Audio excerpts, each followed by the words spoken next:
Hello. If tonight you're lying on your side under the blanket, waiting for a story to lull you to sleep, then brace yourself, because the story I'm about to tell has no princess, no magic, no happy ending, only a smell, a stench so overpowering it seeps through stone, through time, and haunts even the forgotten pages of history. Have you ever wondered what would happen if a queen didn't bathe for 8 years, not because she was lazy, not because there was no water, but because she believed that the scent of the body was the scent of holiness, that the more pain, the more decay, the higher the soul would rise to heaven? Sounds absurd, but this is not a fictional tale. This is the real tragedy of Isabelle Debaloa, Queen of Spain in the 16th century, who allowed her body to become the domain of maggots, lice, and the whispers of a twisted faith. Tonight, we will take a strange journey from rose-scented baths in France to the damp, dark chambers where a queen's body slowly decayed in the rhythm of prayer.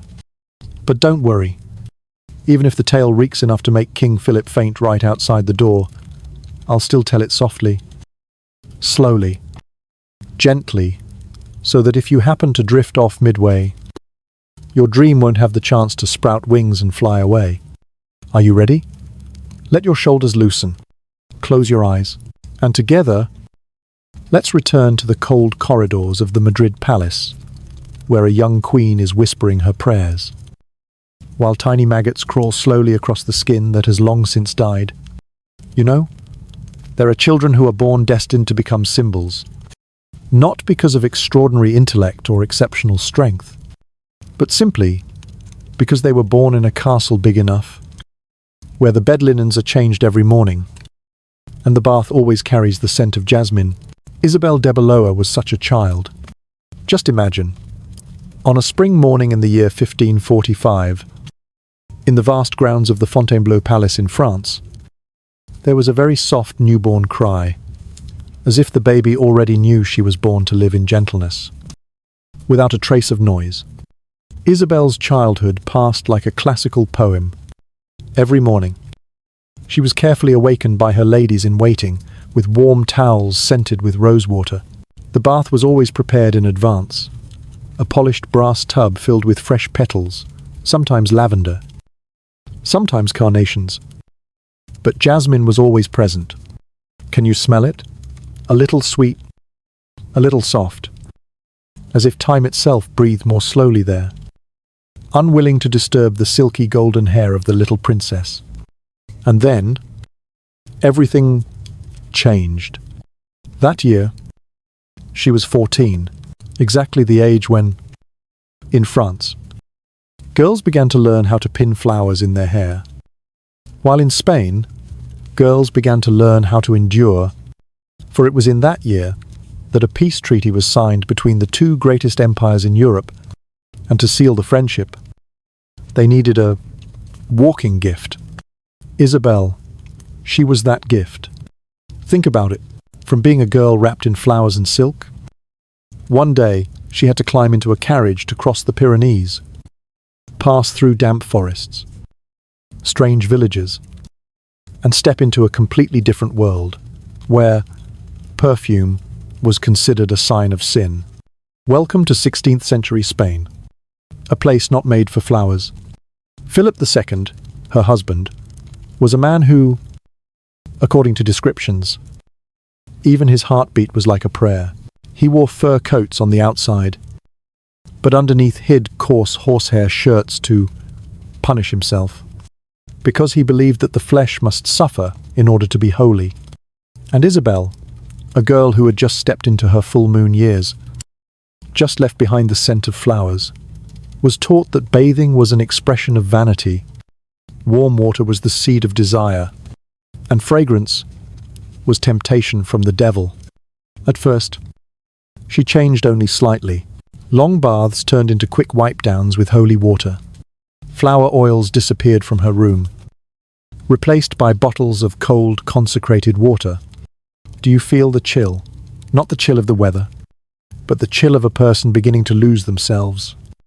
Her skin, once as soft as chiffon, began to break out. Then the rashes turned to blisters. Then the blisters to raw, peeling patches. But the priest smiled gently and said, "That is a good sign. God is cleansing your soul." And Isabelle believed she wanted to be a good wife, an exemplary queen, a devout believer, and above all, she wanted to be loved. In a court where no one believed in love, only in duty. Then she became pregnant. Good news. Oh, perhaps. But for her, that was when everything truly spun out of control. The priest said, "The body carrying the future prince must be a sacred temple, and a temple could not have fragrance, could not touch warm water, could not change undergarments, could not untie its hair." They told her of Saint Bridget, the woman who carried a child in a stable and saw it as noble. They mentioned Saint Agatha, who rejected all forms of bodily care to be closer to God. And Isabelle, the girl who once smelled of jasmine, began to live in clothes that were never washed, with hair that was never combed, and skin that no longer recognized her own touch. Have you ever gone a day without bathing, a week, a month? But her, it was 8 years. You might not believe it. But the first things to appear were the smallest, lice, tiny as sesame seeds, hidden in the hair, silent, without warning. They needed no invitation to find their way to warm, filthy, blood-rich places. And Isabelle's honey-blonde hair, now turned into a greasy, sweat-soaked bird's nest, was the perfect haven. She didn't comb, didn't wash, didn't did back, and she didn't dare let anyone touch it, because she feared God would be angry. And so, the lice began to multiply. They laid eggs on her scalp. They crawled from her temples down her neck, and every time they bit, they left a reminder, "You are living in faith." At least, that's how she understood it. Imagine this. Have you ever scratched your head until it bled? Have you ever felt something crawling through your hair, and you didn't dare touch it for fear of harming God's creatures? Isabelle once whispered, "God sends me these little crosses to train my soul every day." Then she scratched, and scratched, and scratched until the skin bled. And that blood became a feast for others. Fleas, from the carpets, from the curtains, from under the bed. They leapt onto her dresses, crawled into the layers of fabric that hadn't been washed in months, and bit into her skin as if biting into a piece of roast meat not yet turned over.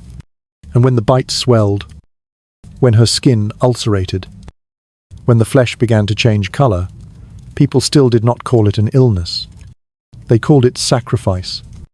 You see, the most dangerous thing is sometimes not the maggot writhing in the body, but the whispers that justify it. Her husband, King Philip, at first endured it, but then he began to avoid her. Sometimes, while walking through the corridor, just catching the scent, he would immediately turn back, a sickly sweet scent, like rotting fruit fermented, mixed with the smell of old blood, damp flesh, human skin rotting away. But the horror didn't stop there, because, at some point, that skin, once as soft as French silk, began to crack. The sores no longer healed. They oozed pus, leaked blood, and then larger creatures came. Maggots. At first, just a few pale ones, crawling out from a wound on her thigh.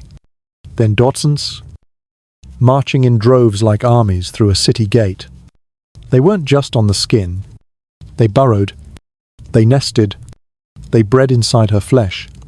And you know what made this sight even more terrifying than the maggots writhing? It was Isabelle believing it was a good thing. She placed a hand on her belly, felt the strange movements beneath the skin, and smiled weakly. They are God's messengers. They are cleansing the sin from me. Do you shiver, a woman 23 years old, believing that her body being eaten alive was a sign of salvation? and no one dared object, because to object was to oppose faith. Meanwhile, the French maids, who once attended to her, gradually left. They lied about having colds, needing to return home, suffering from chronic headaches. But in truth, they could no longer bear the smell, could no longer bear to see a queen who once smelled like flowers, now crawling across the stone floor, leaving behind damp streaks of blood and pus.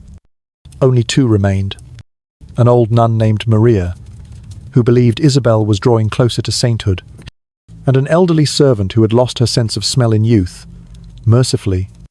You see, to witness a slow destruction, sometimes one must be blind, or without a nose.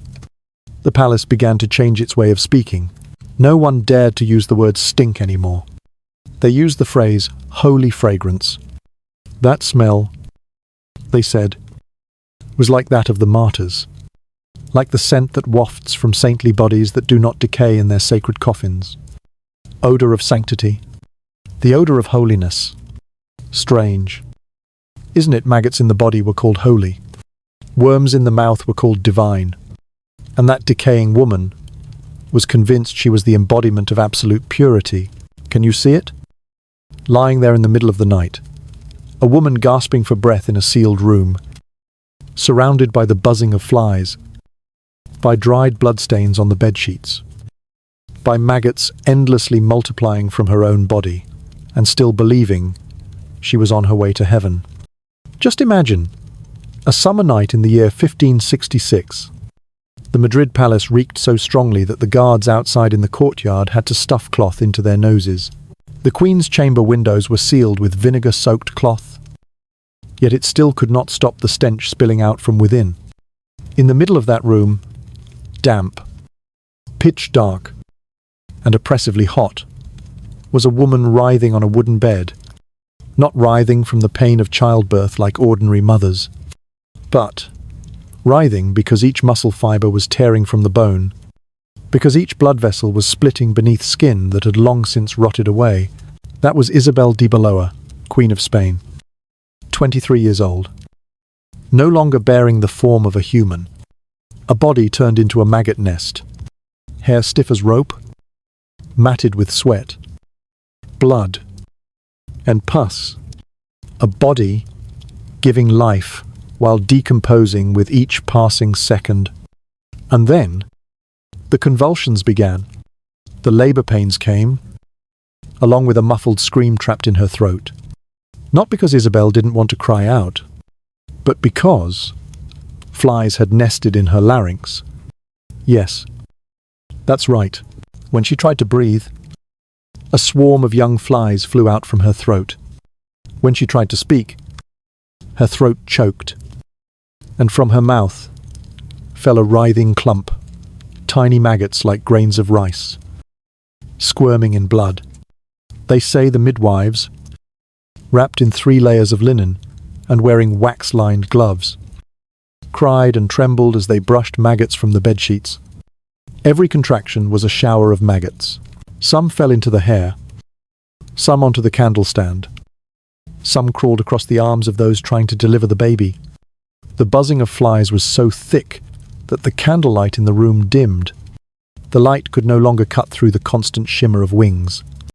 And then, amid that horrifying scene, a cry rang out.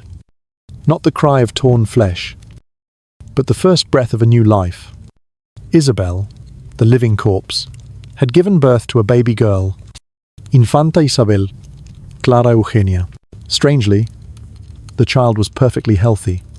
No maggots, no sores, no smell, no trace of the decay that had seeped into her mother's blood for 9 months.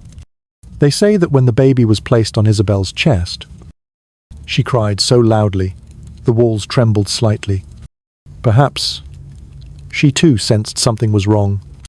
Perhaps she felt the terrifying contrast between the life within her and the death surrounding her. One trembling midwife recalled, "We had to quickly wipe away the maggots crawling on the Queen's chest so the baby wouldn't be infected. We had to hold each of her fingers because her nails had nearly all fallen off. The baby cried.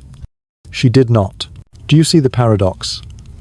A mother who lived with the belief that pain is sacred, that perfume is sinful, that bathing is an insult to God, had given birth to a spotless, clean child, as if heaven itself had stopped every horror just for that sacred moment. So was that a miracle? Or simply a biological wonder in the midst of a twisted religious reality? No one knows. All that is known is, after the baby was cleaned, wrapped in linen, and taken out of the room, Isabelle lay there, exhausted, but still alive. Alive with a body eaten hollow. Alive with wounds that no longer had blood to bleed. Alive in a room where every speck of dust in the air carried the smell of rotting flesh. And then, the childbirth tear never healed. Did you know?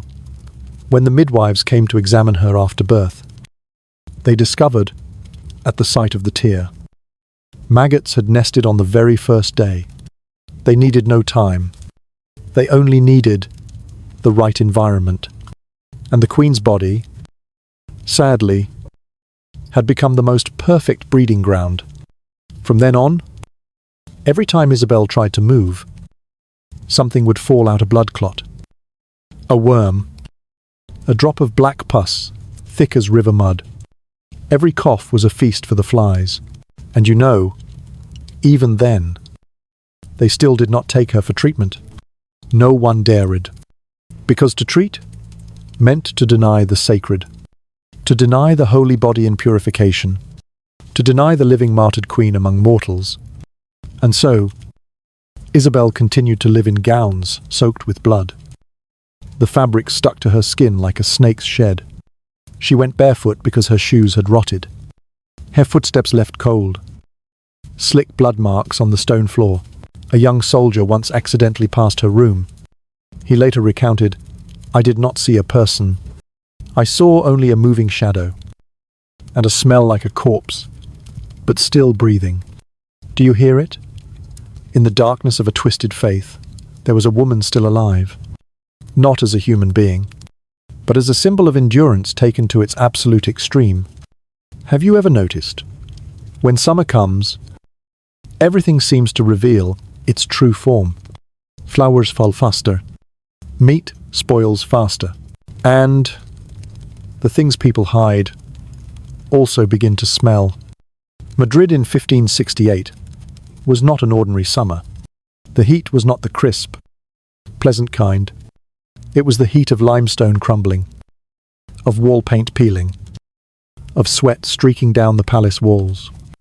And in the room that had been sealed for more than a year, where Queen Isabelle still breathed with the half of a lung she had left, the heat became the perfect accomplice to death. By now, her body was no longer a body. It was a biological colony, a holy body coexisting with hundreds of thousands of tiny creatures, not in the gut, but in the eyes, in the teeth, beneath the nails, between layers of blood-caked fabric hardened like a second skin. They said when she tried to stand, her legs could no longer bear her own weight, not because she was weak, but because inside, she was hollow. The bones of her legs had rotted, the blood vessels clogged with black pus. Every step was a tremor that startled hundreds of maggots inside her. Her hands shook constantly, not from cold, but because, beneath her nails, insects were writhing for oxygen. Do you shiver?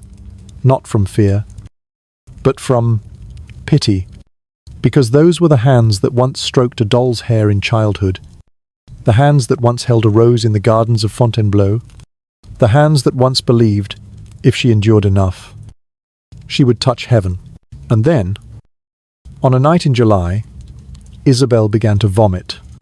Not food. She had eaten nothing for many weeks, but living things from her throat. At first, a few small maggots, crawling out each time she tried to swallow. Then, in clusters, like streams running in reverse, they poured upward, falling onto her chest, crawling up her neck. burrowing into her ears. No one dared touch her anymore, not even the priests, except for one, King Philip II. Or, at least, he intended to. When he heard his wife was dying, he put on a black silk robe and went to her room himself, for the first time in many months. But when he was only just outside the door, he fainted. The smell from within was not the smell of a corpse. It was the smell of a body still alive, but being eaten from the inside out. A smell that surpassed any battlefield experience, surpassed even the plagues he had once witnessed. It was the smell that some monks still called the odor of sanctity. You see, when people fear the truth, they give it a beautiful name. Isabelle drew her last breath on the 3rd of October, 1568. There was no grand ceremony, no music, only a sound, very small, a soft crack, as if her flesh broke apart. Letting go. But death was not the end, because, for many hours after her heart stopped, her body still moved. The maggots inside were still alive. They continued to crawl, to reproduce. They did not care about titles. They did not care who she had once been. The royal physician, in a record banned from circulation for 300 years, wrote, "Her Majesty's body was no longer human. It was a territory, a community of decay, and yet there was still a funeral. There were still songs of praise, still sermons extolling holiness, still a priest standing before the coffin saying, 'She has entered eternity with the fragrance of sacrifice.' And the people of Spain wept. They did not know the truth. They were only told she was a living saint, a woman who renounced all earthly things, the embodiment of sacred greatness. You think the story ends there, don't you? A queen dead from being eaten alive by maggots. A palace steeped in the smell of rotting flesh. A country mourning someone they never truly knew. Sounds like a complete tragedy. But it wasn't over, because 300 years later, when the Vatican reopened its sealed archives, historians found something no one expected: an official file, bearing the sacred seal, for the canonization of Isabelle Debaloa. Yes, you heard that right. The woman who died from being consumed by parasites from the inside out was once considered a candidate for sainthood. In that file, 17th century clerics wrote, "Her Majesty's body is a marvelous symbol of humility, sacrifice, and the rejection of all earthly temptations, the refusal to bathe, the acceptance of lice, the endurance of maggots, are acts blessed by God. Her death was a fragrance rising to heaven." Do you shiver hearing that? Not because of the maggots, but because of the twisting of faith.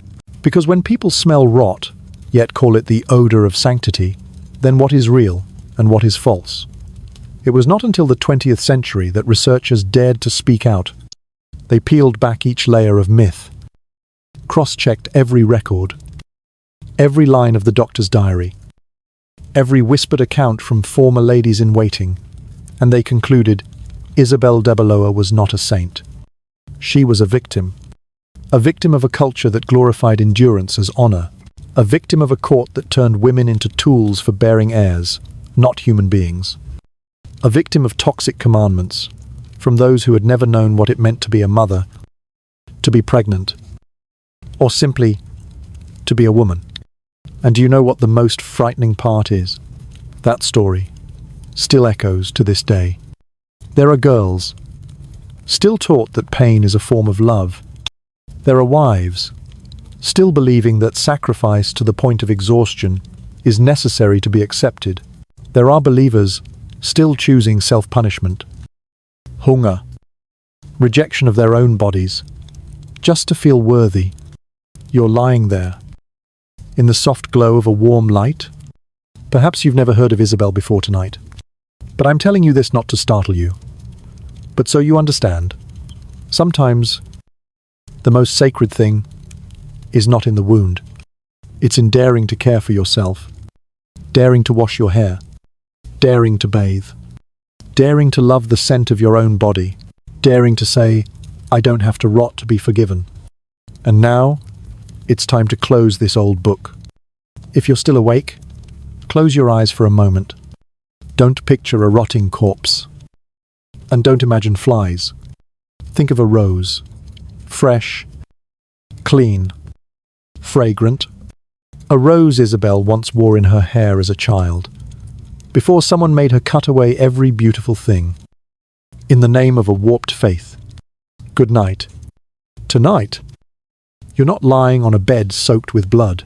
You're not living in a palace with sealed windows. You're not burdened by false commandments dressed in heaven's name. You are simply you, and you deserve to be clean, to be gentle, to be peaceful. In every first breath of the dream that's about to come.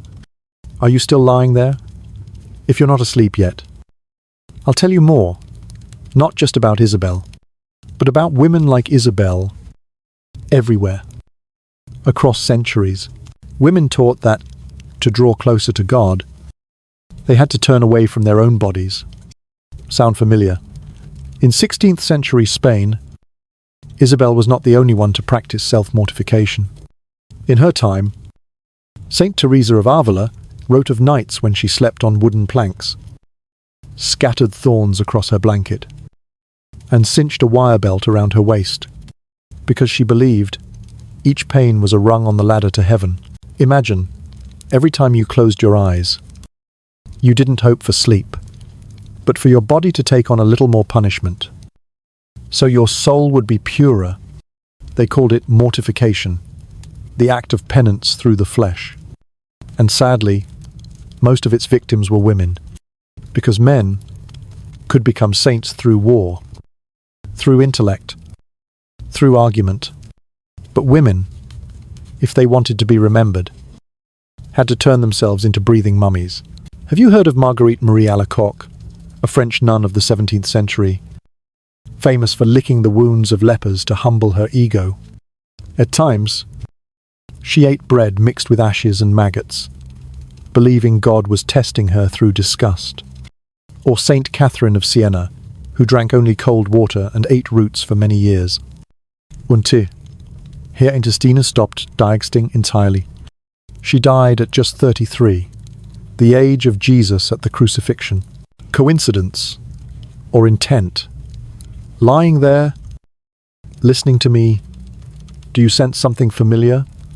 That deep in society, women are still taught that sacrifice is identity, that the more they endure, the more they're worth, that the body must be controlled, shaped, hidden, to preserve virtue. By the 19th century, you think things had progressed. They hadn't. In Ireland, thousands of girls were locked away in Magdalene laundries, where they were forced to wash clothes until their skin cracked, because they had once fallen pregnant before marriage. Some were sterilized, beaten, locked in dark rooms for weeks. In the name of atonement, these girls had committed no crime. They had simply displeased society. In traditional Eastern medicine, women on their periods were considered impure, forbidden from entering temples, forbidden from touching sacred objects. In many places, pregnant women were told not to laugh, not to speak, not to comb their hair, because people believed emotions could affect the baby's fate. And yet, men who shouted, raged, acted violently, were not bound by any such superstition. Do you see Isabelle Debaloa, even as a queen, could not escape such control? Her body became a symbol, but no one asked if she was in pain. She died in solitude, eaten hollow by vermin, yet was still praised as pure. And that continued for centuries afterward. Today, you still see girls starving themselves until their hair falls out, just to be called graceful. Mothers in pain after childbirth still smiling for guests, so as not to be thought weak. Wives forgiving endlessly, because they believe a woman must endure. You might ask, so, is there such a thing as healthy faith? Yes. Faith is what helps a person overcome darkness, not what makes them fear their own body. True faith teaches you to cherish every strand of hair, every pore, every wrinkle, every drop of sweat, because these are what God, heaven, Buddha, or the universe has given you. No one may invoke the holy to make you rot. No one has the right to use religion to make you abandon yourself. Are you still awake? If so, I'm glad. Because we've traveled through more than half a millennium of history, just to arrive at this whisper, meant for you, lying quietly in the night. Your body is not a debt to be repaid. It is a sacred temple, and only you hold the key. Are you still listening? If you are, then thank you for staying with me until the final minutes of this story. But not to end with a tragedy. Rather, to open into something worth thinking about. You know, Isabelle Debaloa may have died nearly 500 years ago, but her haunting has never truly disappeared. It's just wearing new clothes. No longer an iron shackle, but a 56-centimeter waistline. No longer the smell of maggots, but jars of slimming cream. No longer religious commandments, but comments saying, "You're only beautiful if you're skinny." Think I'm exaggerating, then look around. How many girls diet to the point of fainting, just to fit into a wedding dress? How many women get eyelid surgery, nose lifts, chin implants, just to hear a man say, "You're my type"? How many endure pain in toxic relationships, just to cling to the illusion of a perfect family? They are not lying on a sickbed like Isabelle, but they are also rotting away, bit by bit, in a very modern way, with every meal skipped, with every night's sleep shortened by depression, with every glance in the mirror that finds only flaws. Did you know, in the language of modern influencers, there is a concept called sad aesthetic? It sounds so beautiful, so poetic, but in truth, it is the romanticizing of exhaustion, suffering, and emptiness. It says you cry. It's art. You don't eat. It's cleansing. You stay silent in pain. It's feminine. Do you see it? The same old formula, just with a new coat of paint. In the past, women were taught to endure pain for God. Today, they are taught to endure pain for aesthetic. The result is the same. Still a body controlled, molded, turned into an offering. The only difference is, there's no spear piercing in. Instead, it's their own hands. Little by little, day by day. But my dear, tonight, when all the noise has fallen away, I want to remind you of something very small, yet important. You do not need pain to be beautiful. You do not need to disappear to be loved. You do not need to be thinner, quieter, more obedient, more restrained, to become the ideal woman. Isabelle died because she didn't dare to say no. You are still alive. You have the right to say enough. You have the right to be a little bigger. You have the right to sleep an extra hour. You have the right to cry loudly when you're in pain, instead of whispering in the dark. You have the right to choose yourself, before choosing anyone else. You do not have to be a saint. You only have to be yourself, and feel no shame for it. And now, we've traveled a long road, from the royal court of Madrid in 1560, to your room tonight. You've heard about the holy scent, the maggots, the tangled hair, the flies, the twisted love for faith. And now, you can close your eyes to welcome a truly gentle night. No one will judge you for being tired today. No one will measure you by weight, waistline, or posture. No one has the right to make you feel your body is sinful. Tonight, you are simply you. Your body needs no cleansing. Your soul needs no more burdens. Your breath is enough. I wish you a peaceful sleep. No holy water. No blood. No pain. Only you. The whole, "Are you still awake? If you are still there," lying quietly in the dark, then let me tell you something. Isabelle was not alone. She was not the only one to die in the scent of sanctity. She was not the only queen consumed by absolute obedience. There were many others, women whose names were forgotten, or remembered in the wrong way. Let's visit them for a moment, one by one, story by story. Like wilted flowers, pressed tightly between the pages of an old book. I'll tell it softly, so you can fall asleep at any point, without missing a thing. Anne Askew, the woman burned alive for refusing to obey her husband. The story begins in 16th century England. Her name was Anne Askew, a gentlewoman, a put, a Protestant believer, in a time when Catholicism was the law. But what made people hate her was not her religion. It was her mind. She dared to read the Bible in English, when women were only allowed to listen, not to understand. She dared to refuse to return to her abusive husband, when society said, "A woman must endure." She dared to say that God was not in the bishop's words, but in the truth itself. And for that, she was tortured. They hung her from the ceiling, pulling her arms and legs until the joints popped, bones cracking. She did not scream. She only breathed. They burned her in a public fire in London Square at just 25 years old. Do you think people forgot her? No. They declared her a heretic, then quietly erased her from the history taught to children. Do you see it? No maggots. No flies. Just refusing to obey a man was enough to burn you as a danger. Juana la Loca, the Queen of Spain who went mad for loving the wrong man at the same time as Anne. In Spain, there was another woman, remembered by a nickname no one would want. Juana la Loca, Juana the Mad. Do you know why they called her that? Because she loved her husband too much. Her husband, Philip the Handsome, was very handsome, very charming, and very unfaithful. She was jealous. She was hurt. She cried. She raged. And instead of being comforted, understood, she was imprisoned. They locked her in a convent, sealed her windows, forbade her to see anyone, then wrote in the history books, Juana went mad. But think about it. If a man cried because his wife cheated, would he be locked away?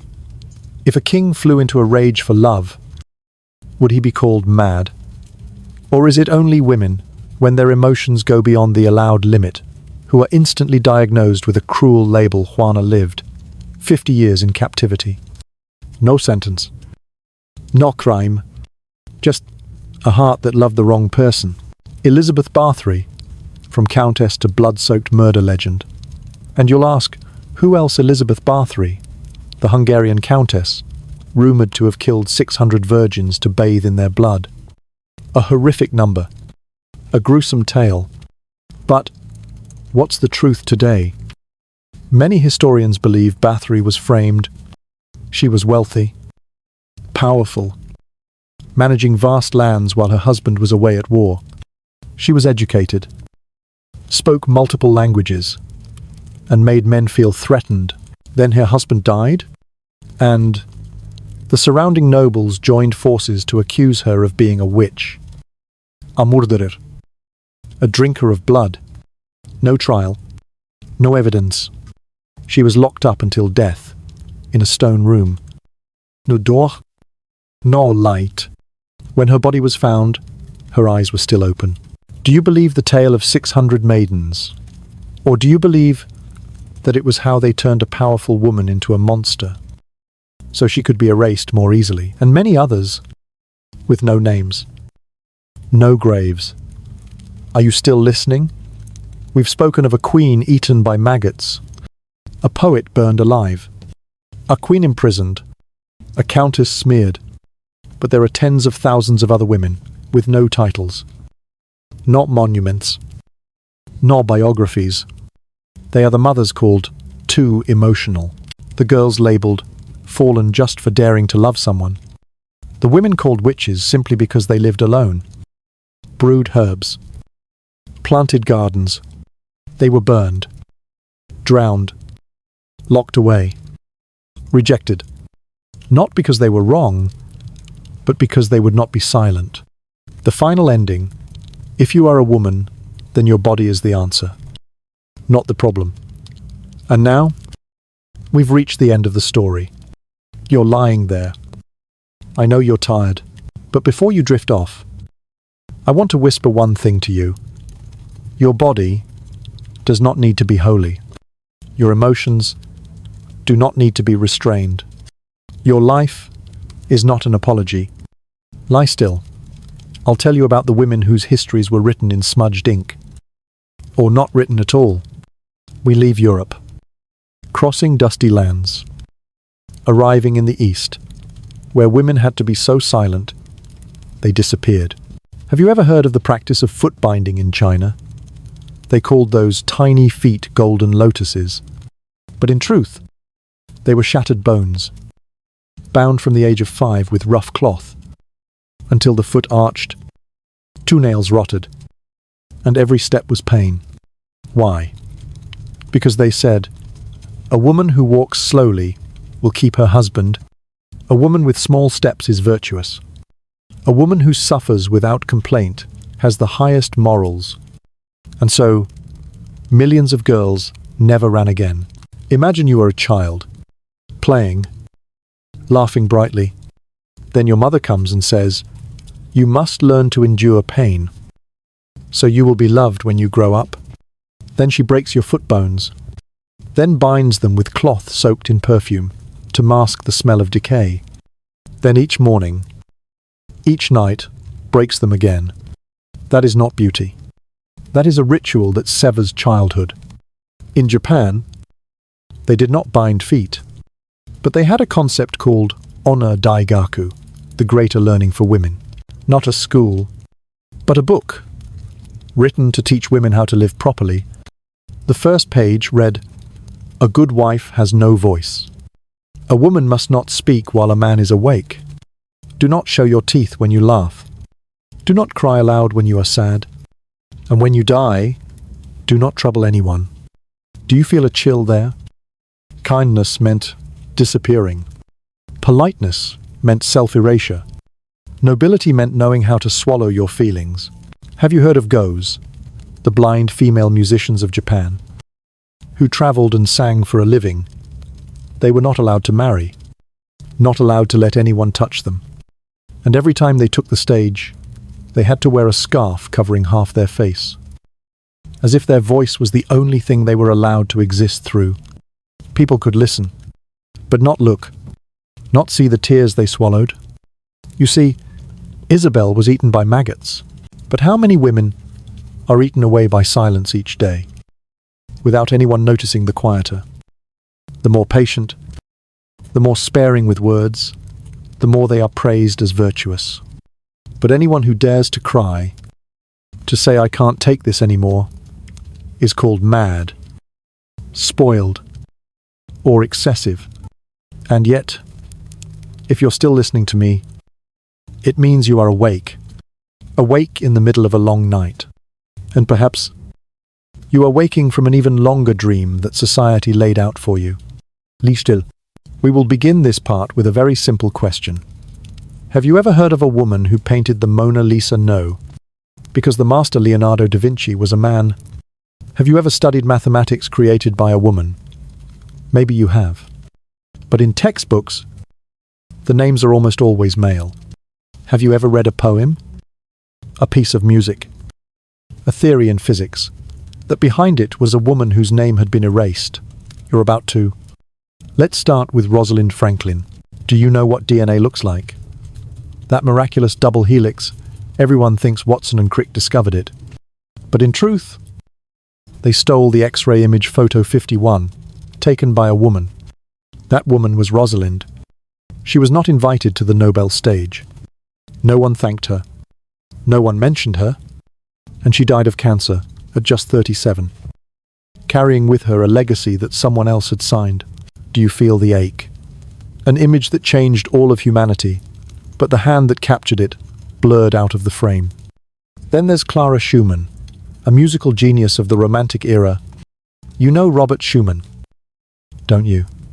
He is celebrated as a great Romantic composer, but few mention that his wife, Clara, was also a brilliant composer. She played piano at just 9 years old.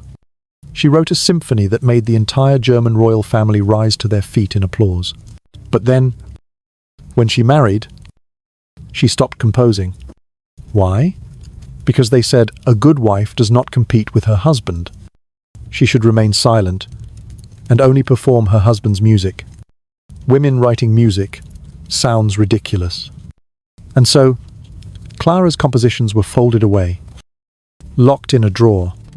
While the world kept playing Robert's melodies again and again, there was a Japanese female poet, Ono no Komachi. Gifted, sharp, and fiercely passionate, she wrote, "I am not afraid of death. I am only afraid of living my whole life without anyone truly touching my heart." And yet, do you know later?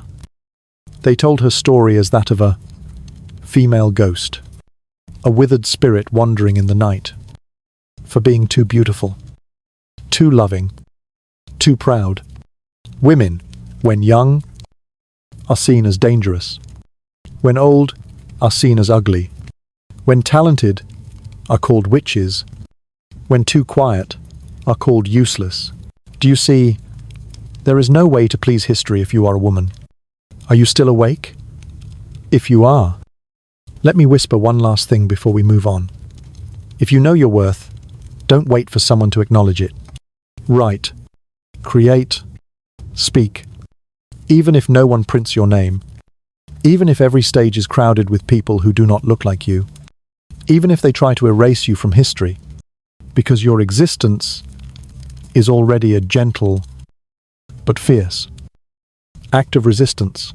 Next, I will not take you to a royal palace, nor to a battlefield, or a convent, or a delivery room full of maggots, but to a tiny private room where hangs a mirror so old it no longer reflects anyone's image.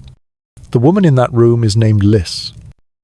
Living in the late 19th century, in a quiet corner of Paris. She was not famous, not recorded in history. She had no statue, no medal. Only one thing. She lived her entire life without ever seeing herself. Imagine this, living in a room with a mirror, but every time you look, you see nothing. Not because the mirror is broken, but because the person on the other side has forgotten how to appear. Lice was a woman of the middle class, the wife of a distinguished doctor, the mother of 3 children, the dutiful daughter, the devout believer, but absolutely not herself. She once painted, once played music, once had a little blue notebook, filled with short passages, thoughts that were entirely her own. But after marrying, she was told painting is childish. The piano disturbs your husband's afternoon rest. Writing is dangerous. It can turn a woman rebellious. And so, the notebook was tucked into a drawer, the piano covered with cloth, the watercolor paints dried solid in their wooden box, and Lice gradually disappeared from the mirror. Years later, when her children were grown, Lice still did not know what she liked to eat, did not know what smells she hated, could not remember the last time she slept well, only knew to wake up, do her duties, and sleep again, like a programmed shadow. One morning, she stood before the mirror, out of meaningless habit, and then she saw no one there at all, only the wall, and a warped patch of light. She raised her hand to touch her own face, still there, skin still worn, eyes still dry, but no one inside her could speak anymore. Do you understand that feeling? Not depression, not grief, just a very quiet disappearance, like Isabelle once experienced. Only this time, Lice's body did not rot, but her soul slowly melted into cold tea. One day, her granddaughter came to visit. She was an art student. She found an old painting in a drawer, a name in the lower left corner, Lice 1873. She asked, "Did you paint this?" Lice smiled, but did not answer. She didn't know that painting was the last time she had seen herself. Lice's story has no tragic death. No flies. No fire. No decay. Only a slow vanishing, unnoticed by anyone. And do you know what's most frightening? Lice never resisted, because she believed a good woman should not be too visible. You're lying there, in the middle of the night. Have you ever felt like Lice? A day when you look in the mirror and realize you've been fading for who knows how long, no longer angry, no longer dreaming, no longer impulsive, just alive, as an act of courtesy to your family and the world. If so, then tonight, let me whisper one thing. You are still here. Even if you don't yet see yourself in the mirror, I see you, and I believe you deserve to return. Are you still there? If you are still lying still, breathing evenly, and listening, then thank you. Thank you for coming with me through so many rooms, hospital rooms, prison cells, bridal chambers, rooms without mirrors, and rooms without names where women once whispered themselves into silence. You've heard of Isabelle, sainted for rotting. Heard of Anne, burned for speaking truth. Heard of Juana, locked away for loving too much. Heard of Lice, forgotten for living too little for herself. And somewhere in each of them is a part of you, a part that once stayed silent for fear of making others unhappy. Once tucked away, a small dream, for fear of being called selfish. Once nodded when your heart wanted to scream. Tonight, I don't want you to cry. I don't want you to blame yourself for every time you gave in, endured, or forced yourself to be a good woman. I just want you to rest a little, set down the weight on your shoulders, breathe slowly, and whisper to yourself, I do not need to decay to be considered noble. I do not need to disappear to be called gentle. I only need to be me, and I am still here. You don't need to be a saint. You don't need to be a victim. You only need to live as a whole woman, allowed to laugh loudly, allowed to feel pain, allowed to dream, allowed to choose, allowed to be wrong, allowed to be loved, without having to turn into ashes first. I don't know who you are. I don't know where you're lying right now. I don't know how old you are, or what you've been through. But if tonight, you're lying here, hearing these stories alone, then know this. I see you, and you are not invisible. Now, you can close your eyes. You don't have to hold yourself up anymore. You don't have to carry the whole world on your chest anymore. You don't have to play the lead in an old morality play. You only have to be the main character in your own life. And even if you still don't know where to begin, just sleep first. Tomorrow, I'll tell you more. I wish you a night that is deep, quiet, and full, with nothing hidden, nothing to endure, only you, and the breath of a woman who knows she is alive.